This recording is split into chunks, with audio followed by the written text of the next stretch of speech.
மாப்பிள்ள அங்க வீடு தெரியுதா? அந்த வீட்டுல தான் நம்ம ஷார்ட் எடுக்க போறோம். ஷார்ட்டா? ஏண்டா லூசு, ஏன்டா அடிச்ச? இந்த சீரியஸ் மயிரா பேசிட்டு இருக்கேன். நாளைக்கு காலையில் அங்கதான் ஷூட் எடுக்க போறோம், புரியுதா? சரி சரி. மாப்பிள்ள ஏய் மாப்பிள்ள எந்திரா.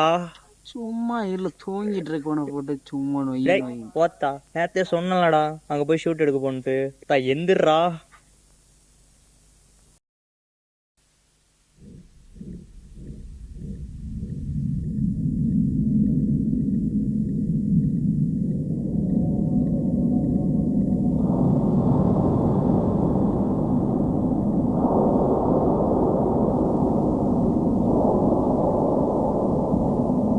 மாப்பிள்ள யாரா வாங்கிட்ட இதை சொன்னா?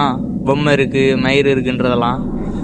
அது காலேஜில் நீ உட்காந்து பேசிகிட்டு இருந்தோம். அப்போ ஒரு பையன் சொன்னேன், இந்த வீட்டில் இது என்னது இந்த பொம்மை கிடக்குதான்றான். ஏதோ ரத்தக்காரர் தெரியுதுன்றான். அவன் உள்ளே போனவங்களுக்கு பின்னாடி அந்த பொம்மை ஏதோ ஃபாலோ பண்ணுற மாதிரி தெரியுதான். ஸோ அப்படி சொல்கிறாங்க. என்ன கதைன்னு தெரில. அதான் நான் ஒரு தைரியசாலியை கூப்பிட்டு வரேன்னு சொல்லிட்டு மாப்பிள்ள ஒன்று கூப்பிட்டு வந்தேன். ஏய் நானாப்ல தைரியத்தை வளர்த்துட்டுலாம் இங்கே வரல. இவனுங்க இருக்கா இல்லையான்னு பார்க்கறதுக்காக தான் வந்தேன். சும்மா கண்டென்ட் கிரியேட் பண்ணுறதுக்காண்டி மட்டும்தான் இங்கே வந்தேன். மற்றபடி நமக்கு இங்கே என்ன வேலை கிடைக்க சொல்லு. ஏய் இதான்டா அந்த பொம்மை. சொன்னதில் உண்மைதான் போலே. உள்ளுக்கு பொம்மை கிடக்கு போலே. பின்னாடி என்னமோ போன மாதிரி இருந்துச்சுடா. நீ வேற பயப்படுத்த ரெண்டு சேர்ந்து திரும்பி பார்ப்போம். பொம்மையை காணும். வேண்டாம் நிக்க வேண்டாம். ஓடிடும். எனக்கு பயமா இருக்கு. போறோம். அது தண்டடா நினைச்ச வாடா போறோம்.